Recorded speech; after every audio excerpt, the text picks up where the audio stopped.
All right, good morning, everyone. Thanks for joining us.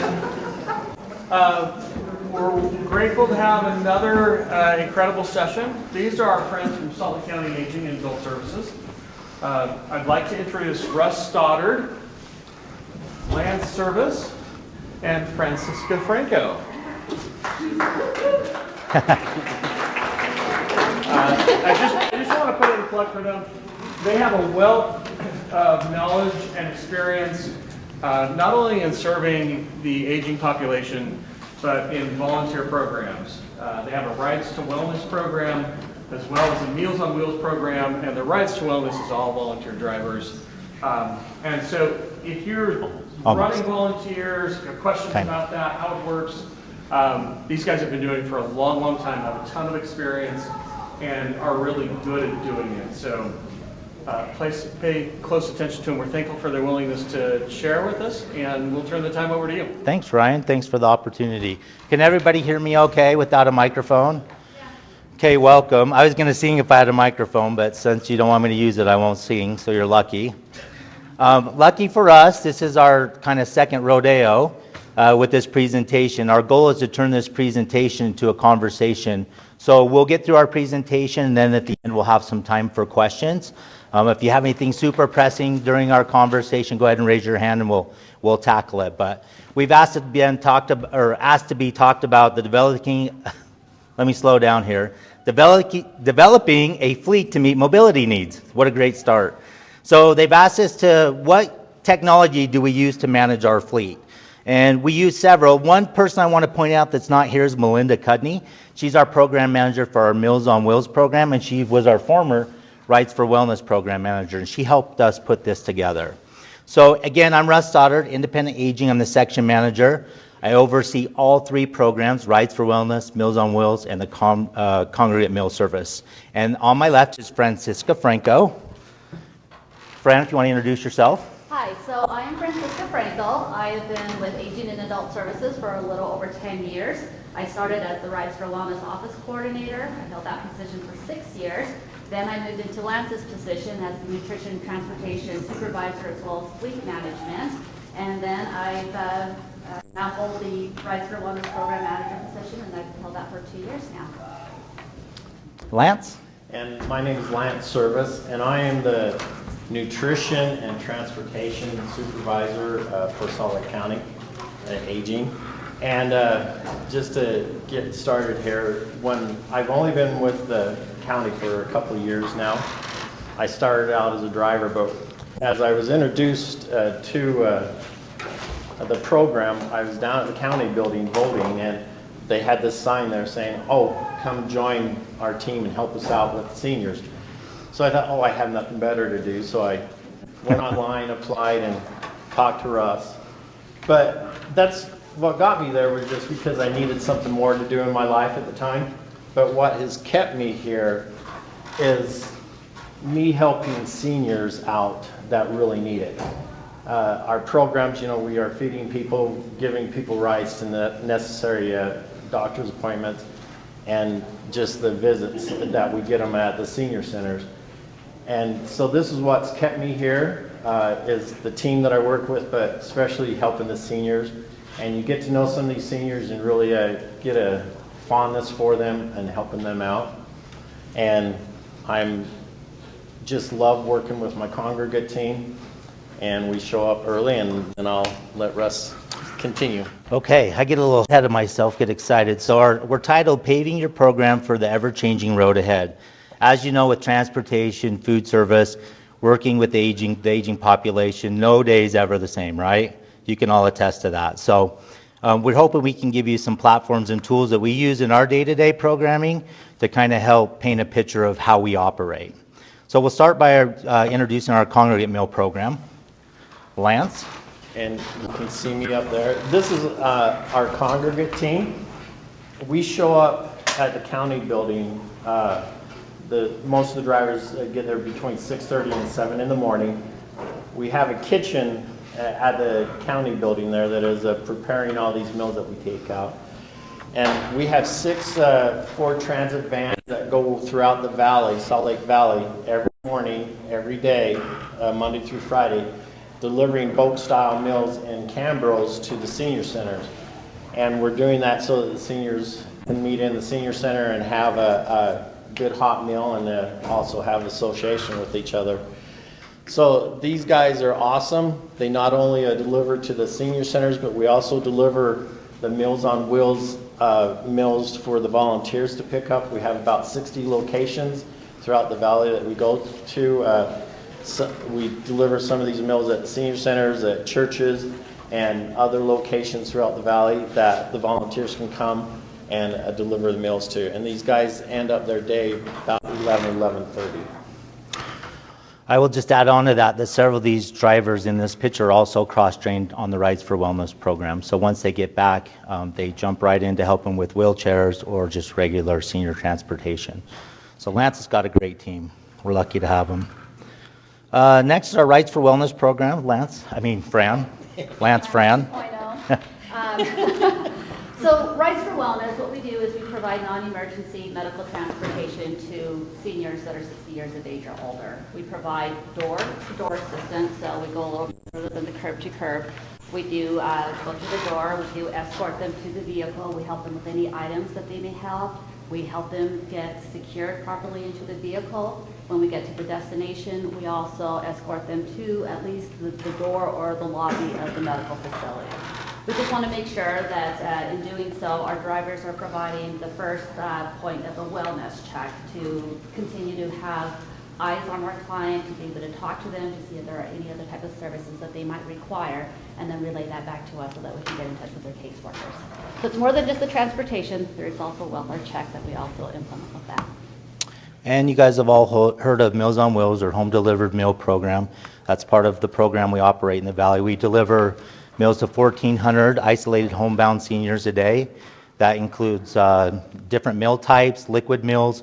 Some of our clients, if they're a very high need, get also transportation for our Rides for Wellness program or a liquid meal option.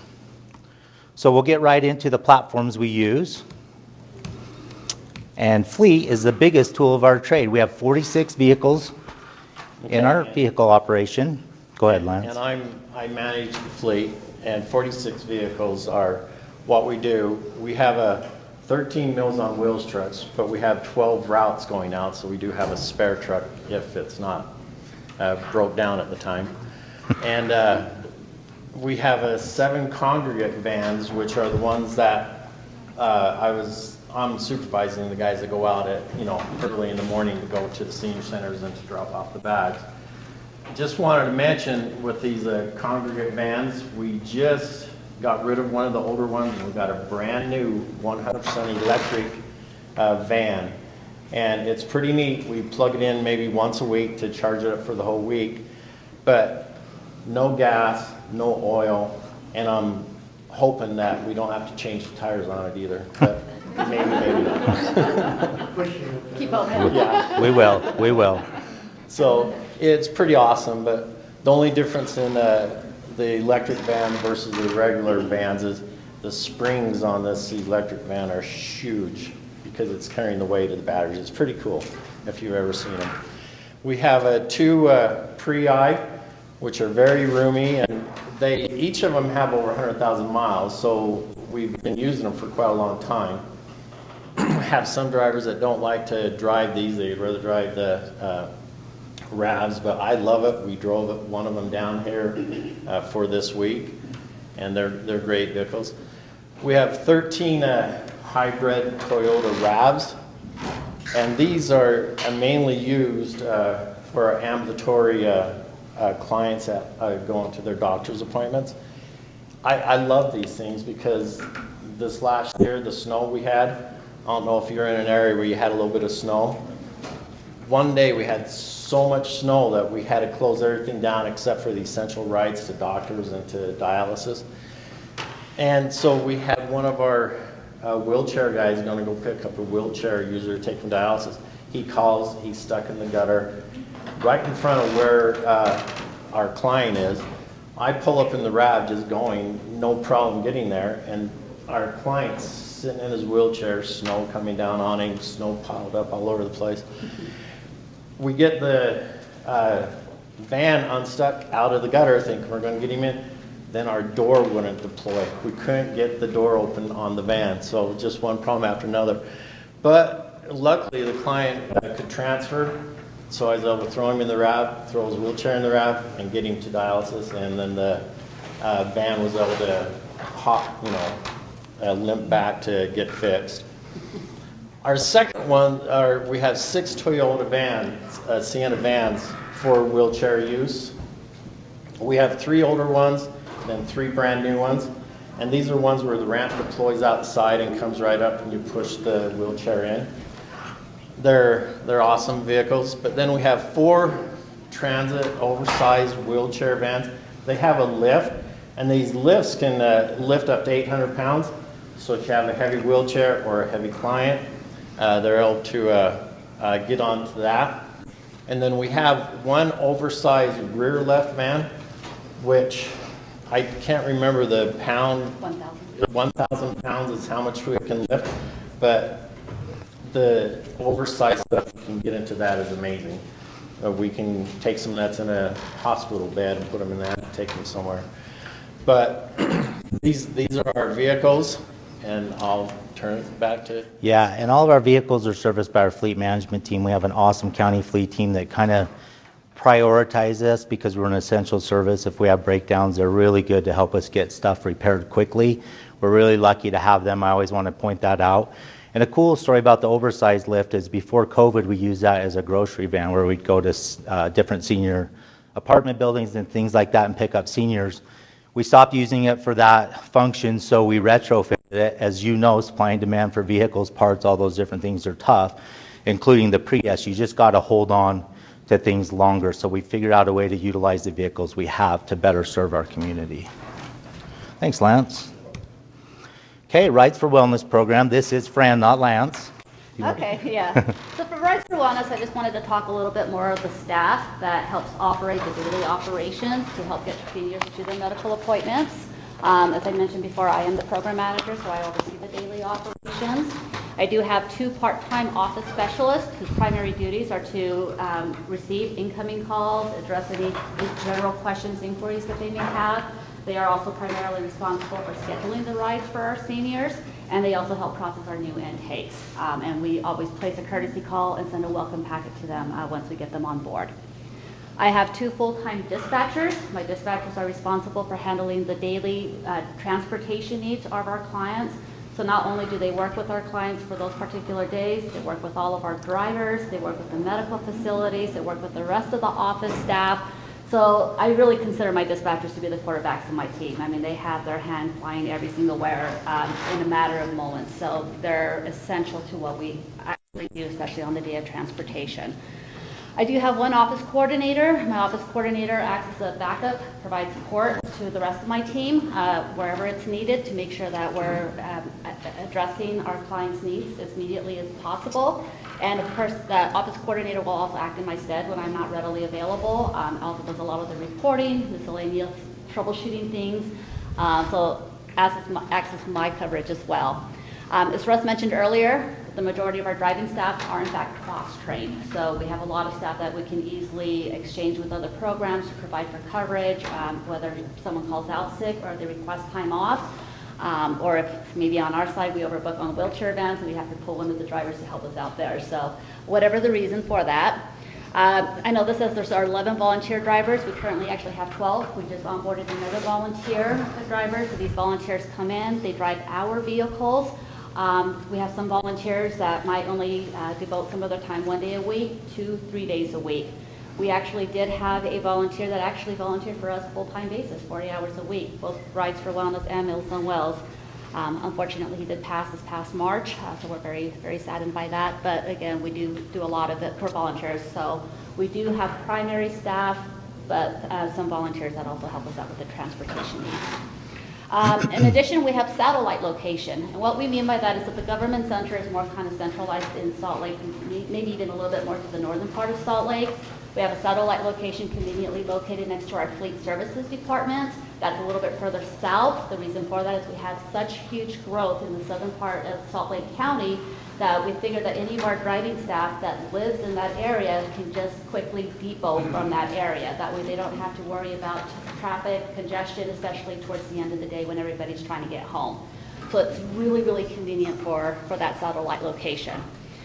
Fueling locations, we also have our own fueling locations right conveniently located in the government center where all of our other vehicles are housed. We have a fueling station over at our fleet location, so again, that's right next to our satellite location. We actually even have one by the Georgian airport as well. We can fuel anywhere, but it's less expensive for us to go ahead and use these very conveniently placed fueling locations. In addition to that Rights for Wellness program, we rely heavily on two of our supplemental partners and vendors. We utilize the services of a cab company in Salt Lake County, as well as another medical transportation service. So they help us with our overflow rides, or in times of need, they're willing to step in and help us out with that transportation. Go ahead. Do you insure your volunteer drivers to drive your vehicles, and do you train them a certain way to fulfill your policy needs? So yes, our volunteers, first of all, are vetted just like our drivers. They have to pass a background criminal investigation. We pull their motor vehicle report. Since they're driving our vehicles, they only need to have insurance with respect to how we already have that set up. They also go through the same training as any of our staff. So. And they do use our vehicles. There was a time where they used their own, but now they use ours and use our fuel. Good question. Any other questions before we move to the next slide? Okay, so independent aging with all those programs has a lot of electronic applications and platforms. We'll touch on some of those today. The first one is Serve Tracker, When to Work, GeoTab, which is the telematics we put in all of our vehicles, the Push to Talk platform, CTS Tripmaster, and Periscope. The last one we use is Utah, and we're glad they're here at the conference so we can ask them some questions. But that's one we rely on heavily, and we'll talk more about that. Serve Tracker is basically our division-wide database that all of our programs use. It's program shared data that goes across all of our sections, which are 4 in all 8 programs. They gather information on home delivered meals, our congregate meal program, home care, senior centers, senior center transportation, our senior transportation for Rights for Wellness, our mobile meals app, which is synced with a dashboard and a database so it can report not only back to us, but also to the caseworkers and case managers, the clients, which keeps us in real time if our clients, our high priority clients have more needs. And then it also generates a lot of reports that we use to gather data to do quarterly reports. Okay, When to Work. Okay, so When to Work is a application or software that we utilize. As we mentioned before, we share a lot of our staff between the 3 programs. So for us to be able to quickly reference what staff we have, what they do, which routes they might know, more specifically on the meals and congregate routes, we're able to all quickly be able to go into this particular software and quickly see who we have available. So not only does it house all of our employee contact information, including phone numbers and email addresses, we also do this for time management. Again, we know who works what program, what routes they do, what days they typically work, so we can quickly determine who might be available to help us. Also staff scheduling needs, which is a part of that. More importantly, time off requests. So this is where we house all of our folks that have requested time off. So again, we can proactively work to make sure that all of our programs are properly covered for those particular days. There are automatic notifications that will pop up. As I mentioned, I have a satellite location, so my staff will submit their time off request through the application software. I can see it on my side. I can determine whether or not they can approve or deny it, and then it sends them a notification as well. There's a lot of messaging that you're able to do with this as well, block out days. Again, we're government, so we are closed holidays, so we can quickly block out those days. And then, of course, there's also a lot of different types of reports. There's other features that are also available, but this is primarily what we utilize this particular software for. So it's a very nice software to have to quickly reference, especially time off request and coverage. Okay, GeoTab's the telematics we talked about earlier. They're in all of our vehicles, and Lance is going to touch a little bit more on that. Okay, like I mentioned, we have 46 vehicles that I'm managing. I don't know how many you all have in your fleets, but it's kind of a lot with all the other responsibilities I have to just try to find out when oil changes are due. And this right here, vehicle mileage, is amazing because I get a report of where the vehicle is on the time, mileage, when the oil change is due, and then I can go right into GeoTab and see what the mileage is exactly right then for the vehicle. So it's a time saver. I don't have to run around every single vehicle and look at the mileage, the dashboard.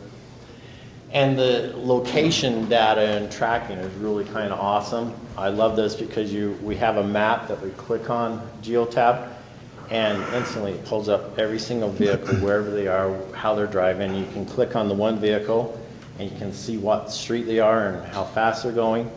It's an amazing tracking device. Yes?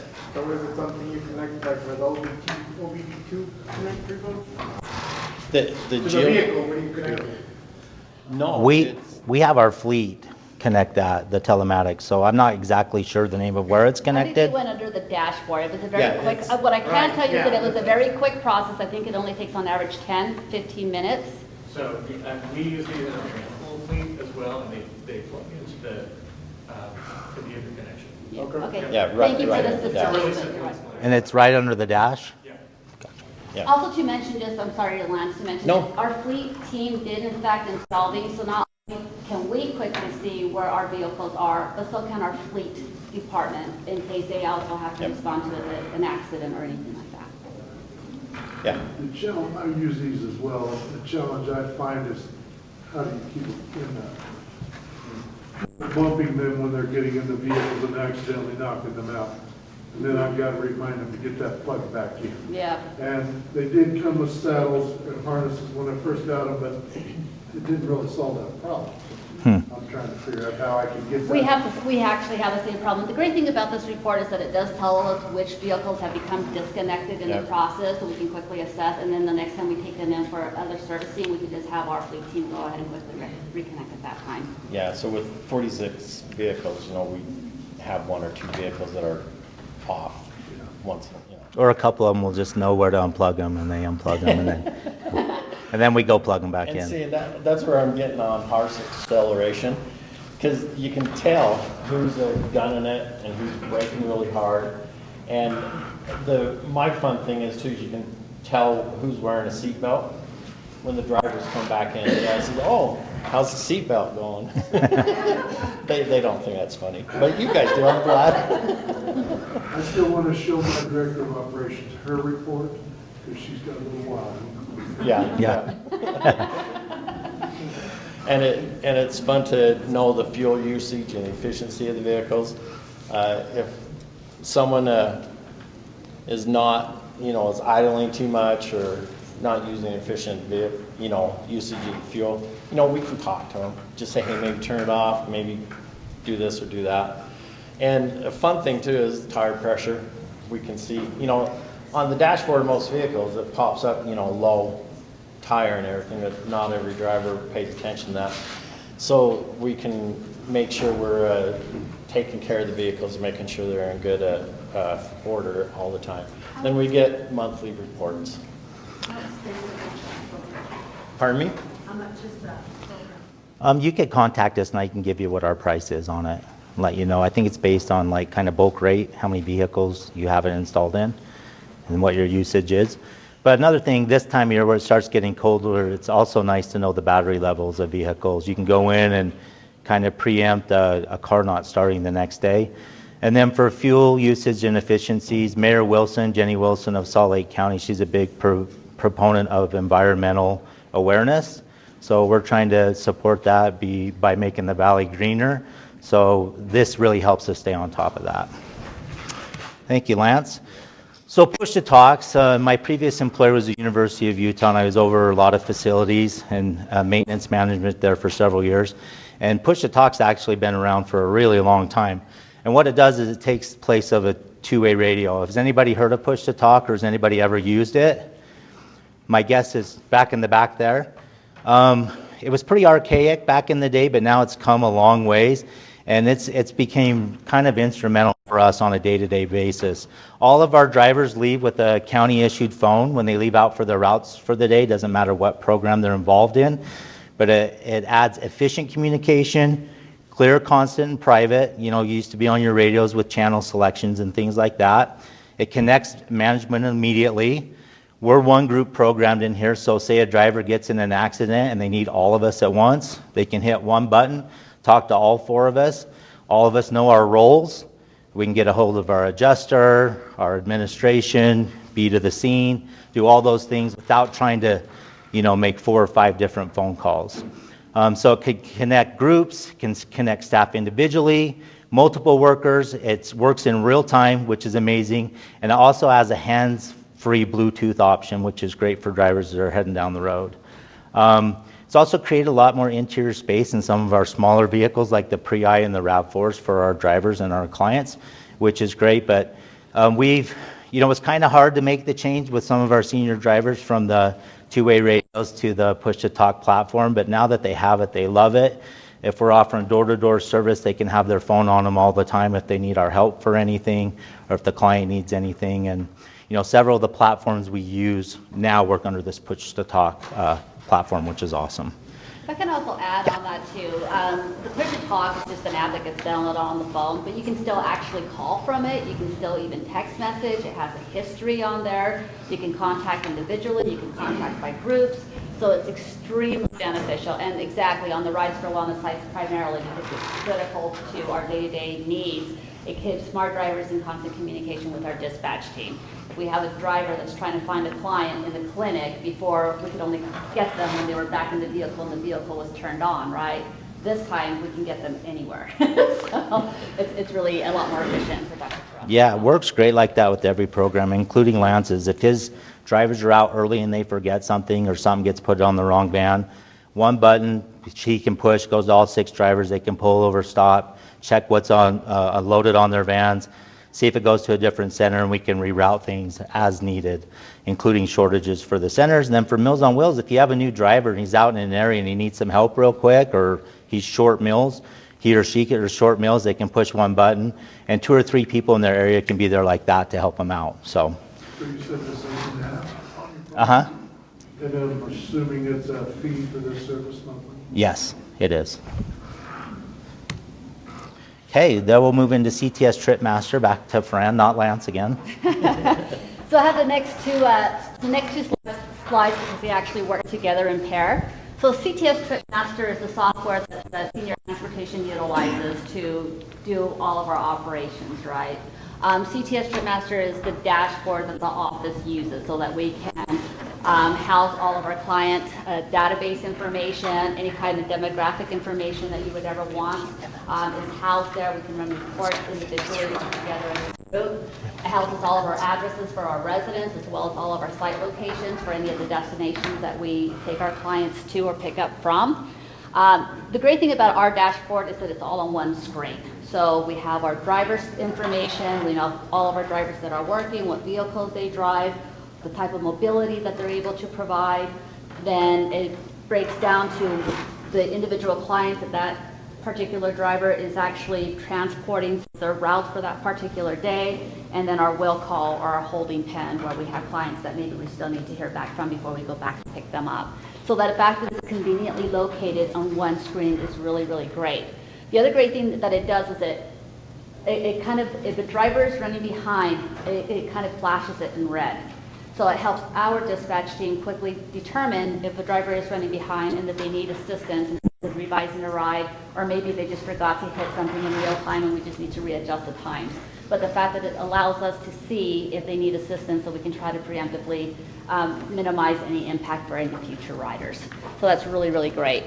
It also allows us, again, not only to view the route, but to be able to create the route. So we can do that manually, or we can do that with our auto scheduler that will just go in with the parameters set. It will quickly schedule the route for that particular driver. Reservation management, again, it allows us to go ahead and book rides using the system. You can also do that from the dashboard, although we go through a different screen because the other screen allows us to see what rides have already been scheduled. And with our clientele, that's really important because we get a lot of clientele that forget they already booked a ride, and the last thing we want to do is duplicate any ride. So we use another system for another screen for that, but they still work in conjunction. Automated vehicle location, the AVL. So much like the geotab, I can actually also track them through the ABL. So when geotab isn't working, I can still, at least for my team, be able to go in and see exactly where they're going, mileage, the address that they're currently at. That really helps me at the end of the day because I can't leave until my last driver gets back. And so I can quickly determine where they're at and how much more time I can expect to be in the office. But still, it's really, really great.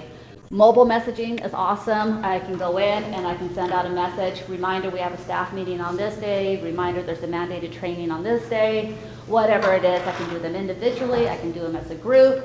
So it's just a really quick way to get that. And then of course it records it and it stores it. So if I ever get a driver that says, well, I didn't get that, well, no, you got it. You probably didn't choose to read it. But it's recorded and it's all good. Reporting and billing, as I mentioned, the reporting on this is absolutely great. We used to go with another software where it seemed like you had to have like a PhD degree in rocket science to be able to run a report. Reporting out of the system is extremely easy.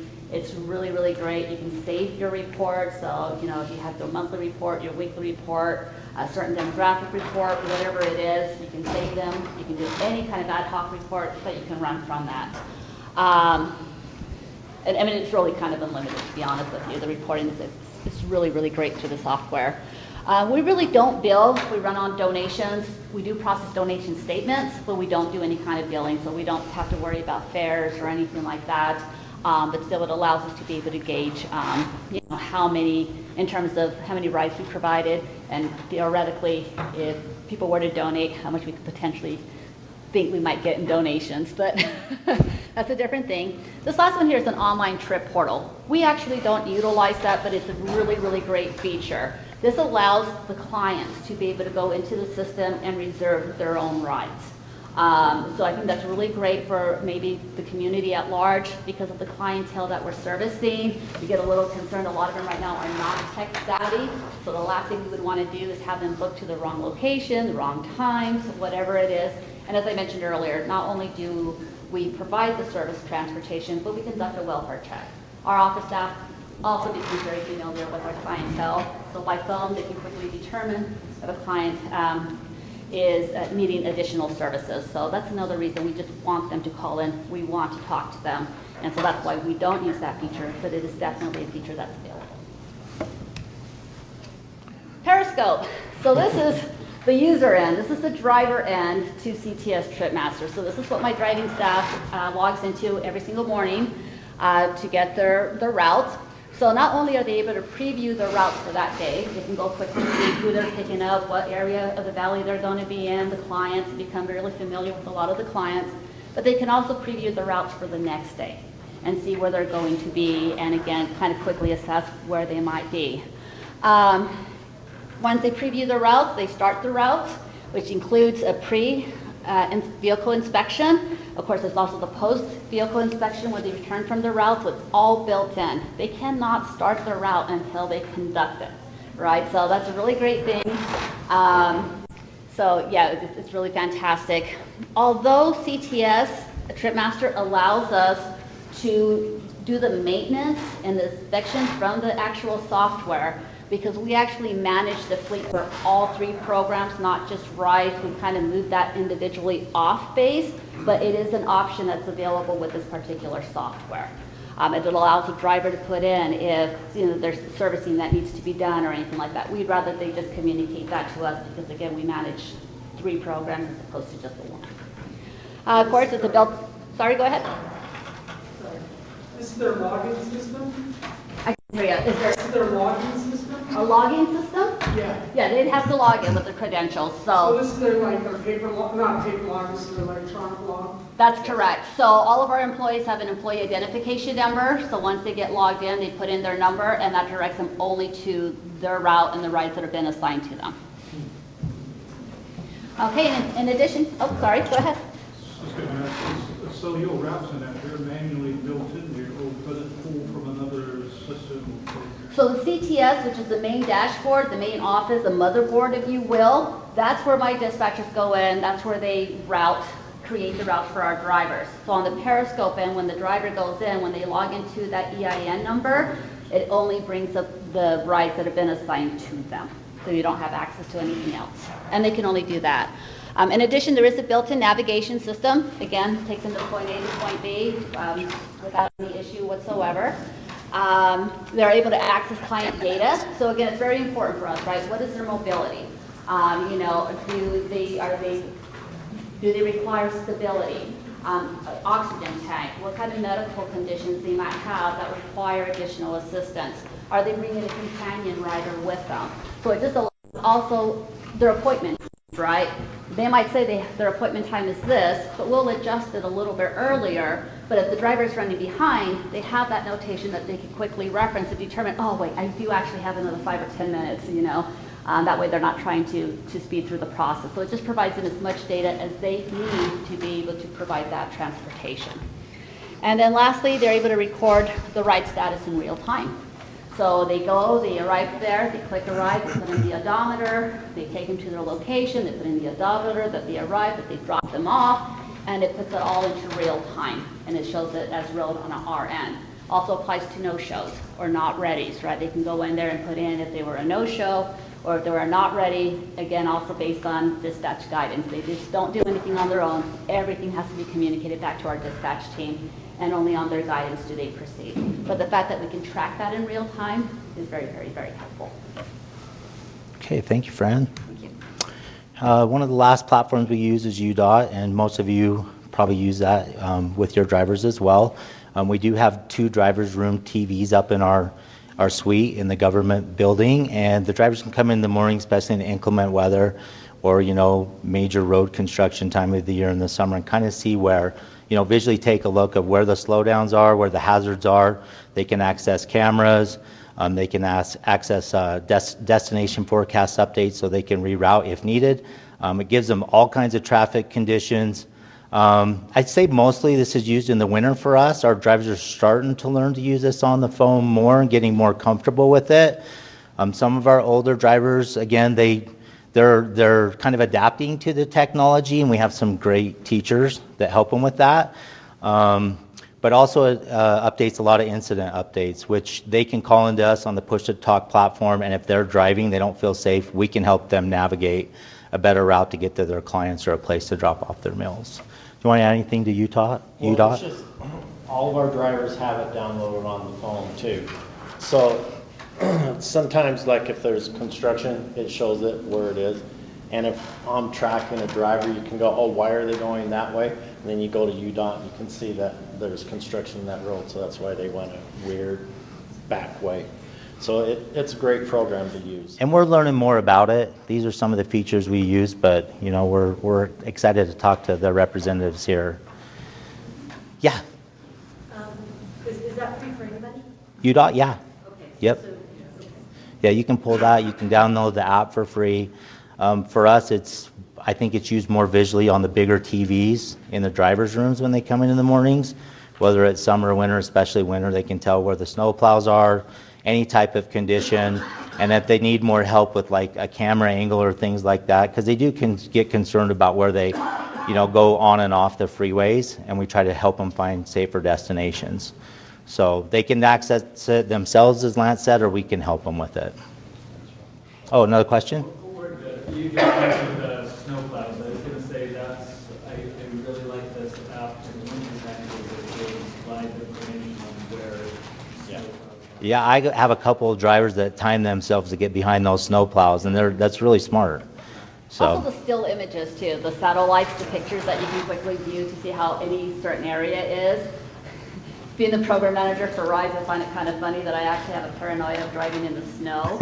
And I live in Tooele, so I drive into Salt Lake.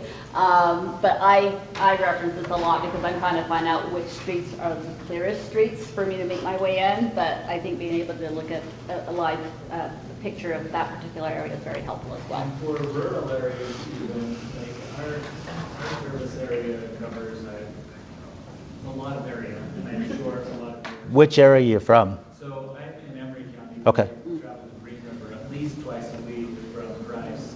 So I'm constantly looking at those images, especially in the winter, making sure the passes and everything are clear. It's a great option for even not necessarily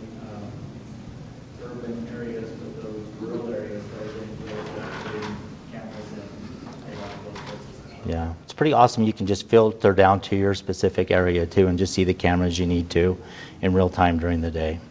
Thank you. So we've talked a lot about data, the numbers, graphs, charts, all those good things, but we all know the real thing you build to make all of these things work is a culture of trust with your teams. It's completely unrelated to technology. It's the highest priority for us is to build our teams, to build that connection, to build that unity, because we know if we serve our staff better, they're going to serve our clients better. We're always available to open door policy for our staff. If they're having a hard day, they want to come in and talk to us, we cross-train our drivers so we can support them, help get somebody else on the road. But it doesn't matter if we're in big meetings, we'll get pulled out of meetings, our staff comes first because we know that just ups our level of customer service.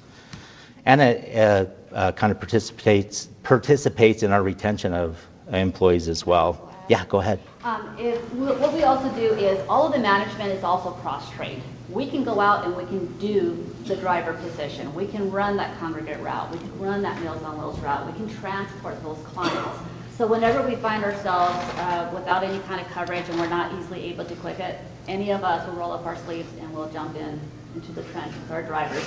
The great thing about that too is that it shows that our staff, right, that we don't just say what we say, we do what we say we do. And then it also helps keep things fresh in our minds, because a lot of the times when you become distanced from that frontline job, you forget certain aspects of it. And so by us being able to jump in and do it every once in a while, it kind of keeps us a little bit fresh in our mind of what it really entails. And there's nothing better than getting out of a meeting when you can take a route. So that's really important. Collaboration is key. All the platforms and tools that we've presented today really help us stay in constant communication with all of our programs. Our admin team, we have an awesome admin team. Our division director, Paul Leggett, our associate director, Zia Erickson and Jeremy Hart, are very supportive. If we need a tool, we're not just going to go ask for it and they're going to give it to us automatically. We're going to have to prove why we need these tools and how they're going to help us perform in the field. And they're really good at listening to us and supporting our needs. So just a couple numbers we'll throw at you to kind of wrap up our presentation and then answer some more questions. Lance talked about his congregate meal program. They deliver about 840 meals per day, 4,200 per week, 18,000 per month, and 216,000 to the 15 senior centers that we have in Salt Lake County. Home delivered meals, on average about 1,400 meals a day and growing, 8,000 per week, 30,000 per month, and we're scheduled to break 400,000 meals delivered by our team this year. And that includes our volunteer team as well. Almost half of our meals are delivered by volunteers in Salt Lake County. Rides for Wellness and Transportation, it's above 160 at this point, but about 800 per week, 35,000 per month, and 42,000 rides we're taking each year. So before we ask and answer questions, I do want to show you one more thing. We really like to feature our older drivers. A lot of our drivers are in their second careers, they're retired, and they come out and they want to have something that they can do to maybe make a little bit of a supplemental income, but also do something with purpose. So Fox News did a little story on a few of our 80-plus-year-old drivers this year, and it's just a little 2-minute piece I want to share with you. Relatively Utah, Now to a story that is positively Utah. Many homebound seniors depend on services to not only bring them meals, but take them to doctor appointments and other errands. Fox 13 News reporter Chris Arnold followed 2 drivers today, both older than 80, who are helping other seniors with those necessities. Cheryl Cooper has been driving for Meals on Wheels for 21 years. Oh my gosh, there's meals. One of the longest standing drivers through the independent aging program in Salt Lake County Aging and Adult Services. What foods on this side? Nicole Mills. At the age of 84 years old. I like to stay busy. I like people. It's a great job. Thursday morning, she delivered to one of her regular clients, 87-year-old Lois in Magna. Hello, how are you? I'm okay. That's nice to be able to visit real quick and get back to the next client. One of many stops along the way on a typical day for Cooper. Are you around 50, 55? And there are others. 82-year-old Bill Johnson, pick up good old boys, pretty girls, and you ride all over town. Hell yeah. Has been a driver for Rights for Wellness for the last 13 years. We take people over 60 to medical appointments, doctors, dentists, therapy, dialysis. People like Bonnie Forster, who regularly gets a ride from Johnson to her doctor's appointments. My heart, yes, my, he always says he gets down when he's drunk, he gets me. He's a character. For Forster, who's wheelchair bound, she says this kind of service is a godsend. Without service, it would cost me a lot of money to get to the doctors. And living on, Social Security, you don't get that much money. So whether it's one of the many rides Johnson gets 4 days a week, I love this lady, she's great. or one of the 1,400 meals prepared for delivery every day that Cooper drops off, She's a very pleasant person to be around. it is these two seniors serving other seniors rain or shine. As long as I can do it, I'm gonna do it. Well, I spoke with Afton Jr. with Salt Lake County Aging and Adult Services earlier today, and she says right now they have about 40 to 45 drivers through both their Meals on Wheels and Rides for Wellness programs. However, she says they're about a half dozen drivers short. So if you're interested in working or volunteering your time with either program, we have a link posted to that on our website, fox13now.com. Okay. Any questions? And thank you so much for giving us the opportunity to present to you today. Appreciate it. Got to be a few questions. So my question is, how does somebody go about getting your services? Getting our services? Is there like a qualification? Yes. We have a main line they can call in to Salt Lake County, to our outreach team, and they get a case assessment. And they get assessed for all the programs that we provide. And then we figure out what services we can provide for them and get them signed up. Where do we find that at? Just like You can go to the Salt Lake County Aging Adult Services website. That's probably the easiest way. We're doing good. Thank you. So you said earlier that when the holiday rolls around, you shut down. So I assume all your clients are aware of that and just make sure they are covered in those situations. Yeah, that's a great question. I'll let Fran answer more on the Rights for Wellness side. But for Meals on Wheels, where we're not open nights, weekends, and holidays, it's a benefit to our drivers, right? But two, if we have high priority clients that need weekend meals or more meals, we process that and make sure they get either more meals during the regular day, or if they need help on the weekends, on Thursday we'll take them a hot and a frozen meal for Saturday, and a hot and a frozen meal for Friday, Sunday. And then we also supply 2 shelf-stable meals every year, so if there's a winter closure, which is rare, we make sure that we have those meals to them. Last couple years, because of the snow totals, we've brought out a few more than the 2, and then our drivers always keep them on their trucks, because we found out, even though it says stop, don't eat on the shelf-stable meals, it's different. It looks really good. I'd probably do the same thing. They open up and eat it and then request another one. And then we also offer liquid meals to clients that can't consume regular meals. I should also add that for holidays, we do also send out a holiday meal prior to that holiday day that we are closed. So they would also get a frozen meal. So like for Labor Day that just happened, they got that extra frozen meal that's intended for them to eat on that Monday that we're closed. Transportation, we're not so lucky. Transportation, they do just have to find alternate transportation, but we always try to notify them well in advance. We send them calendars of the days that we're off. We set up our greetings to let them know that we're planning on being closed at least 2 weeks in advance, so that they're well aware and they can make alternate transportation arrangements. And on those monthly donation statements that we send out, again, another reminder to try to help them with that. So our supplemental vendors are also available. So unfortunately a fair, but they are available to assist as well. Okay. Any other questions we can answer? Okay. Well, thank you guys so much. Appreciate it.